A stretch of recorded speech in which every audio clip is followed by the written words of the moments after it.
Bismillahirrahmanirrahim. Assalamualaikum warahmatullahi wabarakatuh. Perkenalkan, nama saya Lulutuk Maida Pakpahan dengan NIM 22070 15020. Di sini saya akan membawakan terkait tentang teori behavioristik menurut B.F. Skinner. Sebelumnya, di sini kita akan mengenalkan tokohnya terlebih dahulu.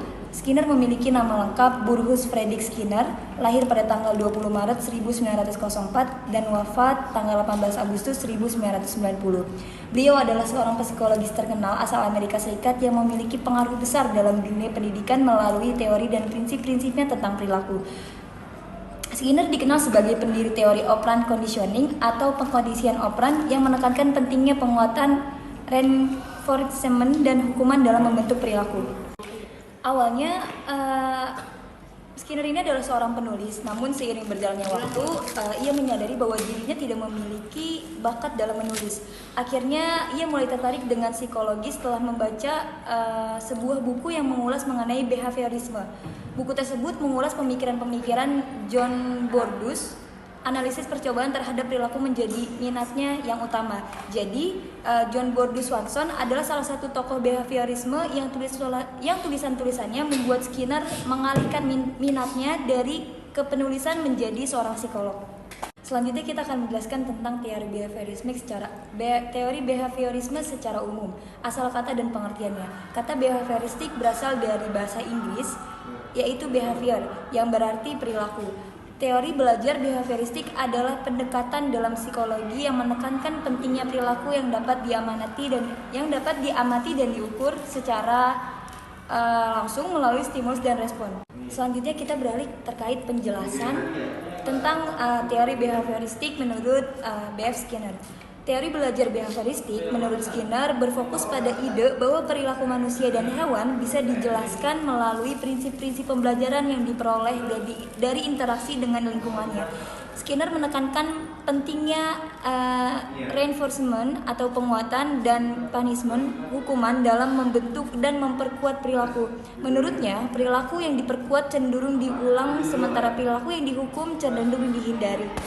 Jadi Skinner yakin bahwa perubahan tingkah laku seseorang akan mendapatkan suatu konsekuensinya. Dan Skinner juga mengatakan bahwa setiap orang pasti akan belajar demi meningkatkan kualitas dan mutu hidupnya agar tidak terjerumus ke dalam gajaran-gajaran yang buruk. Nah, teori behavioristik Skinner ini juga dikenal sebagai teori operant conditioning. Dan Skinner ini mengembangkan teori ini untuk menjelaskan bagaimana perilaku itu dipelajari dan diperkuat melalui interaksi dengan lingkungannya.